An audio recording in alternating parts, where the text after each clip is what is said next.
Alrighty, are we good to go? Okay, thanks everyone for coming out. I know it's the after lunch session, and I hope you'll all stay with me, and I'll understand if you don't.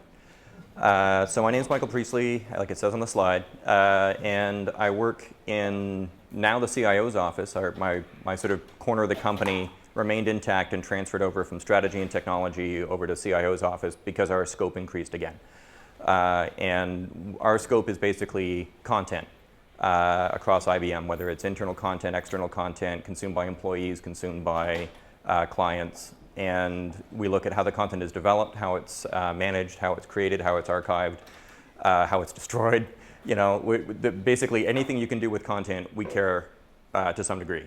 And we've been trying to, as part of our latest scope increase, deal with the question of how to get that content talking across silos and across domains when it makes sense. You know, and if it's a little corner of IBM that's going to remain a corner, that's cool. I don't care. But when it's something that is going to affect the client and is going to be seen as part of a larger cohesive experience, it's going to affect their understanding of their relationship with the company, or it's going to affect the productivity of employees who affect that relationship, I start to care quite a lot. So I am not a vendor in the sense that my job is internal facing, supporting IBM employees who are in turn trying to support IBM customers. I'm not supporting IBM customers directly. I don't sell technology. When I talk about DITA, I'm talking as someone who developed the original version of DITA and can continue to contribute, but as part of a larger community effort that is much, much bigger than you know, one person or one company or even one set of companies. I think DITA is it's the best thing I've ever had anything to do with professionally. I'm very proud of my involvement, and I'm even prouder of the people I get to work with on it. That said, I want to make clear, again, I'm not a consultant. I'm not a vendor. I'm the third pillar of the DITA community. I'm a user, so that's why I care about DITA. And I'll get going. I have to put this up here because I work for IBM. And having talked a bit about myself, I do want to find out a little bit about you. How many of you are using DITA today? Okay. And how many of you have seen a Lightweight DITA presentation before? Okay. This is always a tough one because I'm trying to sort of balance folks who haven't heard about Lightweight DITA before. I want to make sure that I give you a good solid base, but I also want to make sure there's some new stuff in here so that the people who haven't heard about, who have seen my previous presentations, aren't going to be bored to tears. How many of you care about HTML5? And how many of you care about Markdown? And how many of you care about PDF? I have that. And EPUB? Okay. And how many of you will fall asleep during the session? All right. I'll try to aim my voice. Oh, I guess where are the speakers? Yeah, I'll do my best to be quiet for you. And so I'm not going to dwell on these charts. I threw them in just because I wanted to at least sort of give a bit of context. What I think makes DITA, well, I shouldn't say one of what makes it. One of the things that makes DITA valuable is that it is an open standard. And when you adopt DITA, you're not adopting a particular technology. You're adopting an ecosystem. You're adopting a community. And if you look at who uses it, this is just pulling from Keith Shengley-Roberts' you know, write-up and attempt to compile. So this is by no means a complete list, but just you know, some of the industries that are using DITA, some of the ways that they're using it. It's not just tech docs in the software industry. In terms of the DITA tools ecosystem, this is again me borrowing Keith's work and making the point again that it's not about adopting a technology, it's not about adopting a vendor, it's about adopting an ecosystem. You know, there was an argument on DITA users recently about, you know, DITA's a silo too, DITA's a format too. You have lock-in to DITA just like you have lock-in to anything else. It's like, yeah, but your lock-in looks like this. This is your lock-in, as opposed to your lock-in having one or two names on it. So that's the value of an open standard, that's the value of an ecosystem. So having said that, the reason I'm interested in DITA and Lightweight DITA is because of what it can do for IBM's customers. Not in the sense of they're buying this from us, but in the sense that they bought something else and they're trying to figure out how to make it work. Or they're thinking about buying something else and they're trying to figure out whether it will work. So two of the personas that we use for the enterprise content space, Sarah, an IT architect trying to figure out how she's going to build a new web content management system. Sam, a new IBM sales rep, trying to figure out how we can research and pull together the right kinds of solutions for his clients. And frankly, where they are today is not that great. And they're gonna spend a lot of time searching for content, evaluating those search results, determining whether the information is accurate or complete. One of the things that's sort of a barrier for that is that there's no way to filter that information. There's no way to customize it or share the custom content once they do assemble what they need. So all of that work is going to be replicated by the next Sarah or Sam type person to come along. They all go through this experience. It's always painful. Everyone is reinventing that same research wheel over and over. So we're trying to address that very roughly by trying to make content more findable, more usable once it's found, and more reusable once you've found it and determined its a value. So findable, usable, reusable are sort of our checkmark list. Now, in terms of sort of why is it so sucky today, one of the reasons is that we are not coordinating how we create the content. So if you go sort of behind the curtain, all that stuff that's up on IBM.com, about 20 million pages, English language only, all of that content is coming from different sources. And those different sources might be delivering very similar things at different times or similar times, and they're not necessarily talking to each other about it. So just picking one example here, tutorial information. A developer might be developing a tutorial for a developer site. Technical writer might develop one for their knowledge base. A trainer develops a course. We've got an SME within IBM who develops another one for a book that they're selling to the Redbook channel. And then there's also a copy and paste reuse scenario where we've got business partners who are going to repurpose course materials. We've got services engineers who are going to adapt the tutorials for a client solution. And again, that's copy and paste reuse. So when the original changes, if it changes, it's changing out of sync with all of its peers, and it's changing out of sync with all of the people who copied it. So this is a genuine picture of our status quo. We try to do better than this. In some cases, we do better than this. But I'd love if we could do better than this all the time. And some of the barriers to collaboration, I want to make it really clear that it's not just a technology problem. There are barriers to collaboration. Cultural ones, I think, are the biggest ones. Frankly, there aren't a lot of incentives for creating reusable content. There are sometimes incentives for reusing content, like woohoo, I saved some time. If it costs more to create reusable content because you're thinking about it and designing it to be more portable, if you're not reusing it yourself, then that benefit accrues to a completely different team. You have just spent a lot of time making their lives better. And unless you're, except in extreme cases of altruism, that doesn't happen. There's also, and this is the opposite of good, incentives for reinvention. Sometimes we measure people on how much did you write instead of how much didn't you write. And that is, we're creating incentives for people to make lives worse outside of their own. I mean, this is horrible. This makes me shiver. So that's one set of problems. There's also the problems on content itself.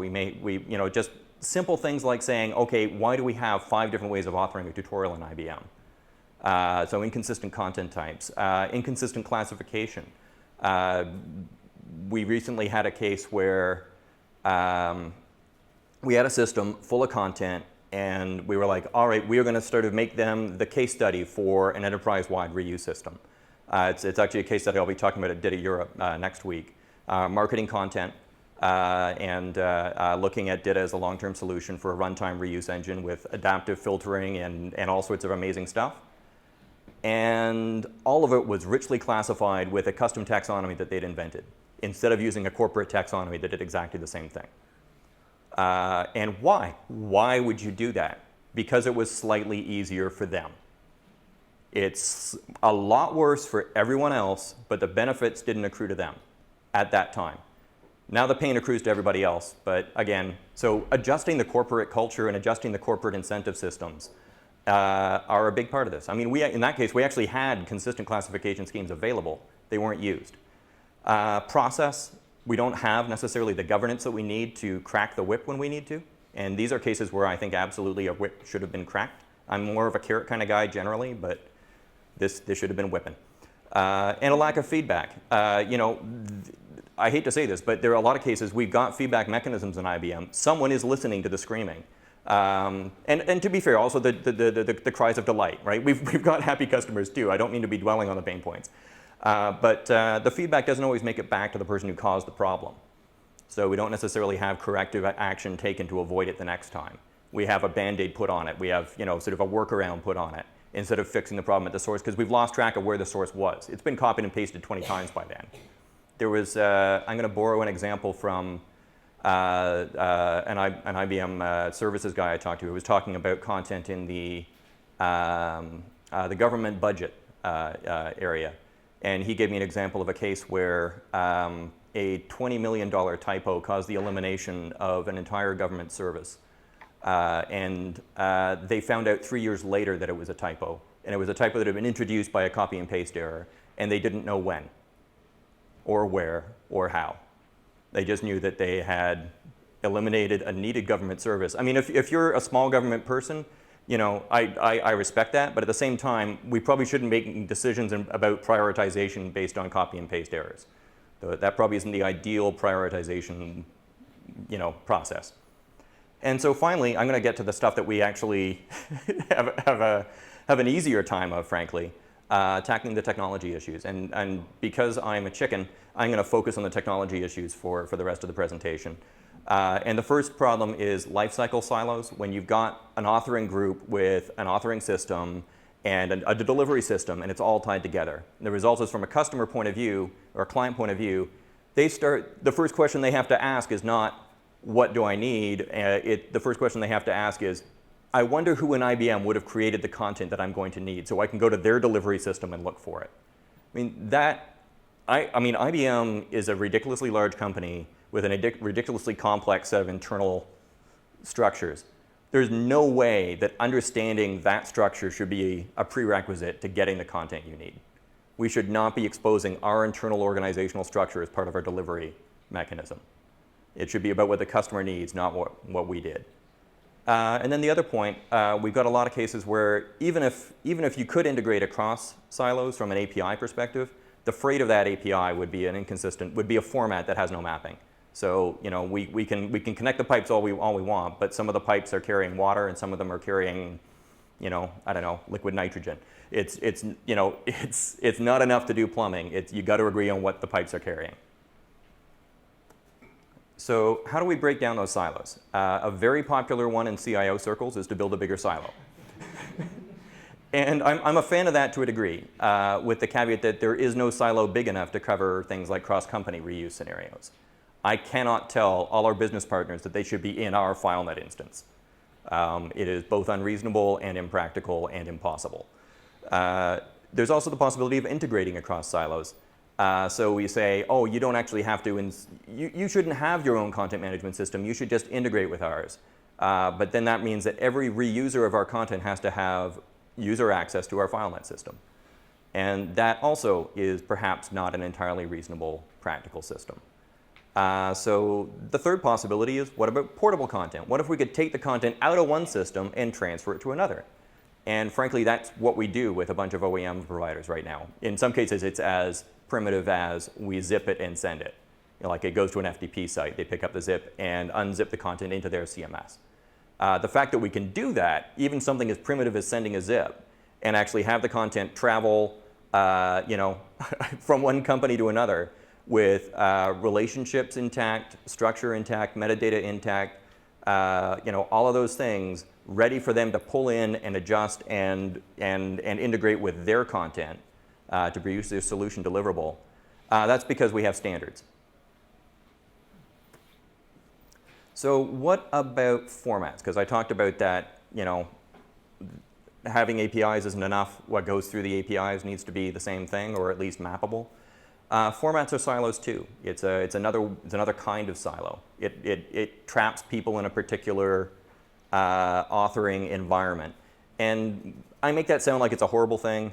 It's actually, in most cases, I think, or at least in a lot of cases, it's voluntary. People are made productive by knowing how to use the tool that they author in. And they get attached to that tool. That tool is responsible for their ongoing daily success. So they don't want to switch. And I am very sympathetic to that. What I would like to suggest is that maybe they don't need to switch.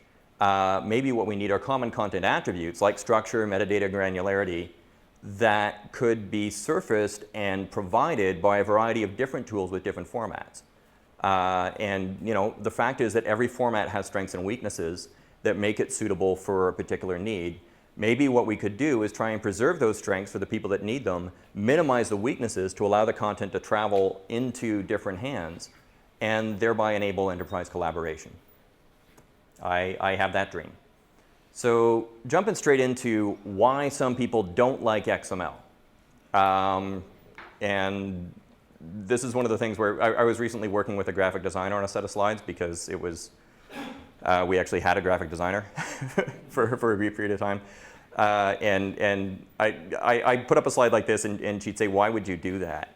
And I'd say, well, I want them to see the pain. And she's like, you really want to cause your audience pain? And it's like, well, actually, I would rather them see the pain but not experience it. I'm hoping I hit the right balance. The point here is just that if you look at that underlying XML, the tags and attributes are absolutely painful. And if you want to hide that complexity, it means you've got a specialized editor. It will cost money. It's going to potentially take a long time to load. That's certainly the reputation. If it's loading a DTD or a schema and doing that validation step, it's probably not instant. It's not like Notepad. And it can take a long time to learn. In addition, you've got a complex processing chain. Certainly I'm thinking of the DITA Open Toolkit in this case. You got like 7 steps where it's doing something. Each of those steps is adding value and indirection between your source and your deliverable. But wow, can that break in a lot of places. And wow, can that be hard to debug if it's step 3 out of 7. So the flip side of it, there are lots of people who love XML. I'm one of them. And there are, that tags and attribute stuff that is such a pain in the tuchus. It separates content from presentation. That gives us an amazing amount of flexibility. And it also gives us an amazing amount of control in how that information reaches the client in the form that's going to be most suitable to their context.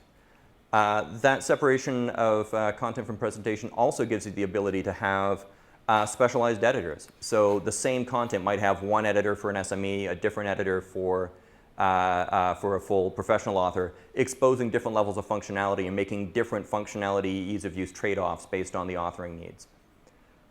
We can also have things like specialized content types with XML, where it's actually validated at authoring time, not sort of later on by an editor coming along and saying, bad, you shouldn't have done that.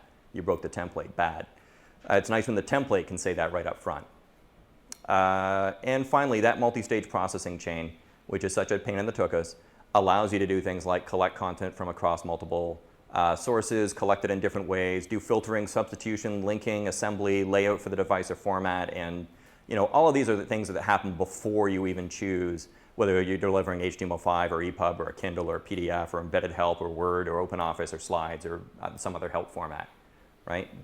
That 7-stage processing chain is doing work at each stage. And if you collapse that into one, it would still need to do all that work. So, okay, let's talk about HTML5. And the first thing to point out is, if you look under the hood at HTML5, it's a bunch of tags and attributes. Oh my gosh, how horrible. Just like XML. The one difference is it doesn't have a schema. HTML5 ditched the idea of schemas. And even if it did have a schema, it's a very permissive format in the sense that you can you can nest things that you might not normally nest. And people complain about DITA doing that. HTML5 is infinitely more complex in that regard. That said, I will also say HTML5 is better than any previous HTML language. They have made what I consider amazing strides in positive directions. There are semantic elements in there that map very well to DITA, and I don't think that's an accident. I also don't think that's them necessarily copying DITA. I would love if it were the case, but I think it's one of those things where stuff like article and section and nav are semantic elements that make sense when you're dealing with the kinds of problems that HTML deals with and that DITA deal with. So we are arriving at actually a level of mapping between DITA and HTML5 that has never been there before because we have evolved independently to a place that is close to each other. So that said, like I said, it's still much looser than DITA. And if you do, like if you're trying to do everything that DITA does in a JavaScript sort of, as you load it, let's resolve all the conrefs, let's add the links, let's do, sort of variable substitution, it's going to take a little while to load that page, possibly a long, long time. And you're also going to be writing your own code and also figuring out your own way to express a lot of those capabilities in the language because a lot of these concepts are alien to HTML. Flip side, why it's awesome. Well, the tags and attributes thing is good in both cases, right? And editor support is awesome. And you can even be sort of almost like WYSIWYG authoring. You can be editing and authoring in a browser in both cases. And you typically do have a simpler processing chain, which means that it is easier to debug. So I've skipped the Markdown slides with apologies to those who love Markdown. And Markdown is a major concern for me and my use cases within IBM. But what I would love is to have some mapping points here so that we can have folks authoring in DITA, we can have folks authoring directly in HTML5, we can have folks authoring in Markdown, and we can move the content as appropriate into the channel that gives it the best treatment. So XML is going to give you some omni-channel publishing. You can get from DITA XML to a wide range of formats with a degree of control that HTML as a source might not be so suited for. The HTML5, however, is going to give you the adaptive display, unless you want to go to the step of displaying DITA natively, which is also an option. But HTML5 has got some really good capabilities. It flows well. It's mobile friendly. So it looks like a good base for that dynamic delivery and adaptive delivery. So that's my vision right there. Is I want us all to get along. I want formats to be able to cross boundaries. And I should point out this chart isn't even showing content reuse, right? This isn't showing sort of the tutorial from one group being reused by another. This is just showing content flowing regardless of where it got created to the right channel. So you think from a user perspective, that might be going to different websites or different, it might be going to an LCMS or it might be going to some other system. It shouldn't matter where it came from. It matters that it reaches the customer where the customer expects it. So coming back to that authoring question, I said who authors our content. Now, who should author our content? And ideally, you've got someone like a content designer with a role that provides governance and coordination across the entire content experience for a particular area, a subject area like a product. And then they organize a team that includes, developer, technical writer, trainer, the people who are stakeholders and would normally write a tutorial and have different thoughts about how to do it and different skills being brought to the table. And they create a tutorial together. And that is a reusable tutorial that represents the best practices of all three domains and the deep knowledge of all three. And you can then be reusing by reference into a services engineer case, a business partner case, or the book author case. And that means that when that original changes, the authors are aware of it, the reusers are aware of it, there's a single source of the truth, we don't have conflicting explanations of a product capability that could lead to confusion or pain in the client experience. So my final point here, if you love your content, set it free. This is sort of my tag phrase for open content and content using open standards. And when I say avoid vendor lock-in, I want to add that applies even if you're the vendor. So I'm in a case where IBM, as the creator of DITA, chose not to lock ourselves into a single solution that we had created end to end. We decided that we would be way better off if that was an open standard that had an ecosystem of tools that we could choose instead of the stuff we developed ourselves. So, and I think that same value proposition applies to everybody. If DITA cannot do what you need, then don't do it. But if DITA can, there is, and you've got a choice between something that's DITA compatible or a proprietary system. Even if it's a proprietary system you developed, I think there is a huge, huge value from an enterprise perspective in avoiding the risk and dependency of a single vendor. So that's my pitch there. And I should also add that if you're a vendor thinking, oh man, I wish he'd shut up, that I don't think that vendor independence necessarily means that they have to be a top-to-bottom pure data system. I think there are lots of cases where systems have baked in a lot of the value points of DITA because they predate DITA or they made some different choices along the ways. But if they've got structure, if they've got modularity, if they've got rich classification and semantic elements, why can't they do DITA? And I don't mean that they have to change and reinvent and re-engineer the whole system. I mean, there's an import and export process that should be round-trippable. And at that point, you are DITA. I don't care what you do under the covers. So in terms of getting there to that sort of nirvana of everybody working together and getting along and systems interlocking and so forth, can you get there with DITA? There are certainly some who say it's too complex. I've heard that a lot, especially there was a big wave of DITA is too complex after 1.2 came out, at least partly because it added a lot of elements and a lot of capabilities. All of those elements and capabilities were things that people lobbied for and fought for and are using today. But it's also true that as you add features in response to user requirements, you create barriers for new adopters who don't want those and have to figure out which ones they want. Sometimes the menu gets too long. And so the way I like to think of it is there's a cycle here. You know, when enough is too much, you can switch to lightweight DITA. Or if enough is too much for you to adopt, you adopt lightweight DITA. You can then add features and accrue features until at some point, if lightweight DITA isn't cutting it, switch to full DITA. It's a simple cutover. The content is portable. Everything you're doing in lightweight DITA is valid full DITA. Is just valid full DITA with less things turned on. So this can absolutely be a cycle. And I don't think full DITA is going away. Full DITA is just at a mature stage in the adoption curve. And if that said, I think there are also going to be cases where someone never gets to the point where they need full DITA, and that's fine too. I just want them in the same ecosystem. So now getting into the technical details. How am I doing for time? I started at 3. I've got 15 minutes left, roughly. Yeah. So I'm going to try and finish fairly soon then, because I want to make sure I've got time for Q&A. So just a quick comparison. Full DITA, looking just at topics. So ignoring all the other topic types that if you list every element in DITA and say it's too complex, I think that's unfair. You should be looking at like, what's my entry point to DITA? And your entry point to DITA is generic topic with generic map. And that's about 100 elements in topics and about 10 elements plus an additional 30 that are shared with map for metadata. And that's a lot. It's a lot fewer than HTML, but it's still a lot. Lightweight DITA gets that down to 30 elements plus 6 elements in a map. So at least in its current implementation, it's a lot more restrictive.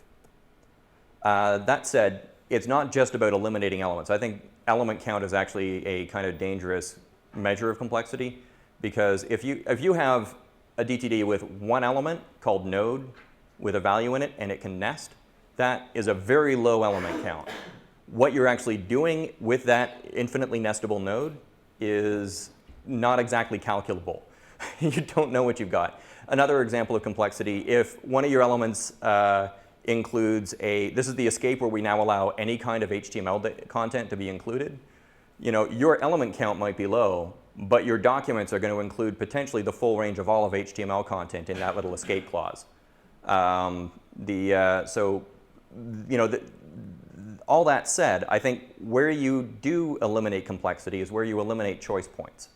So if you can make it simpler to author the content, and there are fewer alternate ways of doing it and fewer choice points, then you can streamline and automate the process. And actually, this is a point where when people say, oh, but the specialization process, for example, adds new elements, specializations are typically eliminating choice points. They are streamlining the document creation process. So specialization typically reduces document complexity because it's reducing authoring time points. This is a point that I'm borrowing from I think the XML handbook version 1 for the record. This is not an original point to me.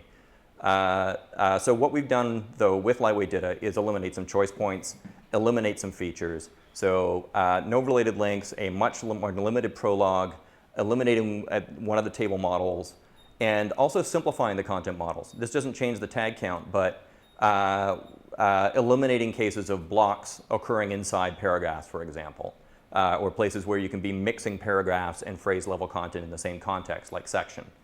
The only place you can put phrase level content, like sentences or bold markup or whatever, is inside a paragraph or inside a short text. And if you want the content, you put a paragraph there and then you put stuff in it. So it's always at block level content. We're also simplifying attributes and grouping them by function. So you're not saying, do I need conref? You're saying, do I need content reuse? Do I need the props attribute? No. Do I need filtering? Do I need XML lang? Well, do you need localization? And also making it simpler to sort of constrain the content in sort of predefined ways that we think are going to be useful. Certainly, if you look at the existing lightweight DITA implementations out there, and there are plenty, like we've got a lot of lessons to learn from there in the standards process. One common pattern is to remove the ability to nest anything. So there's no nesting of lists. Lists are all one level. Tables don't contain anything besides text in their cells. So that's an option. You can flip a switch in lightweight DITA and your DTD doesn't include those things. Also wanted to simplify collections.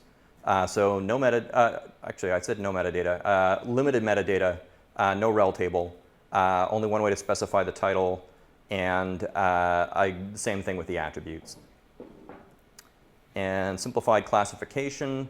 What I'm hoping we can get to is a point where any map can be a classification map is how you interpret it. I don't know if we'll be able to get there entirely and do away with subject scheme as a specialization requirement. At the minimum, we'll have like one or two elements from subject scheme. And simplified content typing. The ultimate goal for this is to get to the point where specialization is a topic that you author. And that topic describes what you want.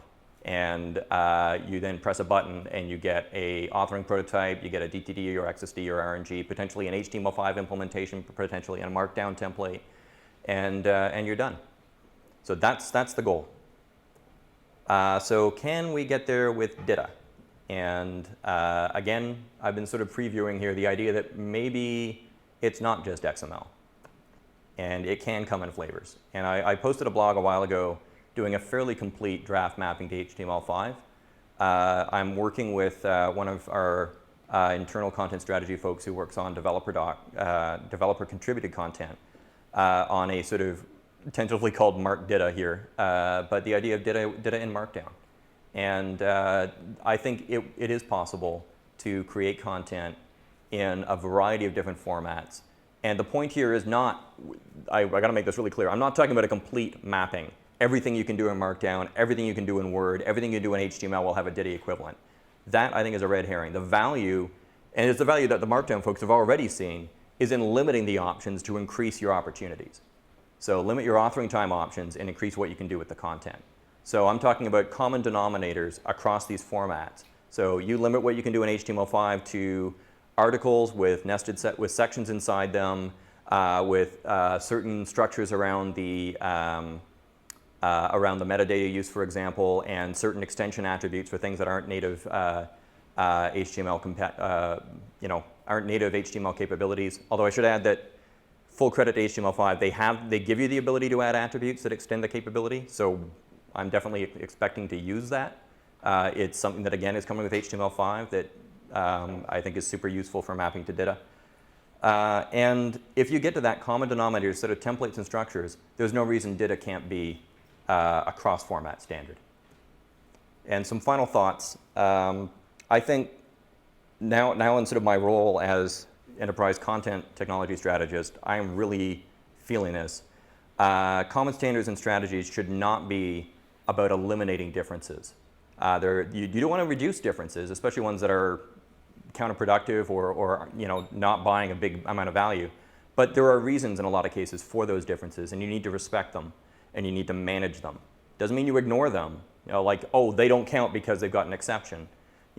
It means you figure out what they're doing in that system over there, and you figure out how it maps and how it integrates with your systems.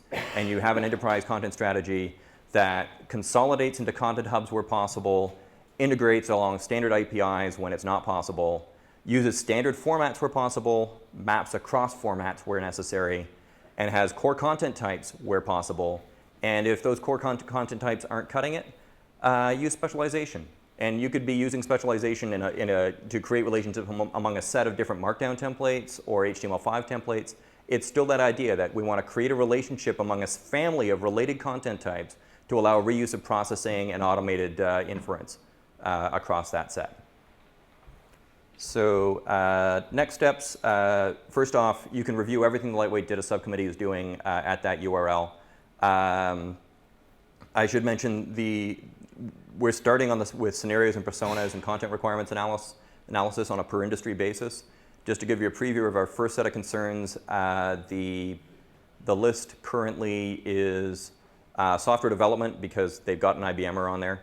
And actually there's a number of people interested in that one. But medical content, machine industries, educational publishing. I think I heard that someone who was interested in adding one for e-commerce, retail sites. So at least 4, maybe 5 core industries. And we want to work out and make it extremely clear what the business value would be, what the formats would be involved, what the content type priorities are for each. In terms of upcoming, there's also a LinkedIn Lightweight DITA group that I encourage folks to join. Just so I can spam you with info. And also we can keep each other informed about what we're doing. There's a Future of DITA panel tomorrow morning that I encourage you to attend. And if you're in Munich next week, I encourage you to drop by and hear about DITA and marketing content. I'll be presenting there with someone from IBM Marketing, one of their senior strategists, about our plans for their content. and I would love to get see some of you there. So final thought, takeaway. If you like this idea, talk about it. Tell other people. And especially, there are a whole bunch of vendors over there in that other room. You know, I mean, the vendors that are already doing DITA, celebrate them, embrace them, give them a hug. Ask first. But there are a lot of vendors in there who don't support DITA, and there may be valid reasons why, but certainly the 2 main reasons I get told are either it's too complicated or people aren't asking for it. And I and my fellows on the Lightweight DITA subcommittee are doing our honest best to address point number 1 and give them an adoption point at a lower complexity level, which again is, you know, for me, it's about opening up opportunities. It doesn't mean that full DITA goes away. It doesn't undermine the value of full DITA. It actually increases the value of DITA overall by increasing the size of the ecosystem. But people aren't asking for it. That's not something I can solve. That's up to folks in the room. And that, aside from more legal, because again, I work for IBM. And I'll leave it on that slide. And I think I've still got a few minutes for questions. Anybody? Oh, wait, who's asleep? Any? Yeah, okay. Yeah. If you put up your hand when I ask that question, you're proving yourself wrong. Yes? I like the idea of Lightweight DITA, but I wonder if it's if it's an either or, because you know you can go from Markdown to DITA, you can go from Lightweight DITA to DITA, but you can't go the other way, right? You can't go from DITA to Lightweight DITA. So if I think of collaborative scenarios where we want to involve the SMEs into the editing process, we can tell them, you know, use Lightweight DITA, but we can't offer them content that's already been written in DITA for editing. That's true. So how do you, is that an either or then as a whole? Well, I think it's one of those things where if you need collaboration and collaborative editing, not just contribution, but actual back and forth between, say, an SME and a full author, you are going to have to standardize on Lightweight DITA. Like that's going to be your freight there. That doesn't mean that at some future point you might not go to full DITA. If, say, your SME is like, you know, why are we doing it this way? This is really frustrating. Why can't we do X? And you're like, well, X would be one standard step away. Then you change the doc type line and start doing it. So, you know, there's that possibility. But yeah, if Lightweight DITA mapping across those formats implies it's going to stay Lightweight DITA each time, moving to full DITA would be opening yourself up to adding things that would no longer be portable across those formats. And that's a value proposition that you'd consider and hopefully make a considered decision. Yeah. Anybody else? Yes. Did you evaluate why the customers don't ask for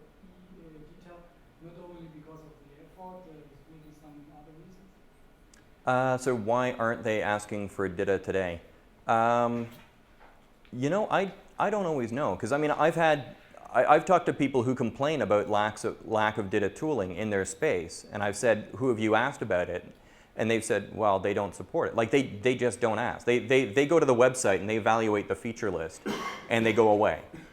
You know, and I've had that happen within IBM. There are groups that I've gone to them and said, you know, have you, from a product perspective, considered, you know, adding a couple of points of DITA integration? And they've said, nobody's asking for it. And it's like, people are asking me about it. You know, it's like, in one case, their chief technical officer for that brand had just been in a full-day customer briefing with a major IBM customer where their CIO had said, so tell me about your DITA support. And the CTO had gone blink, blink, and gone back to their team.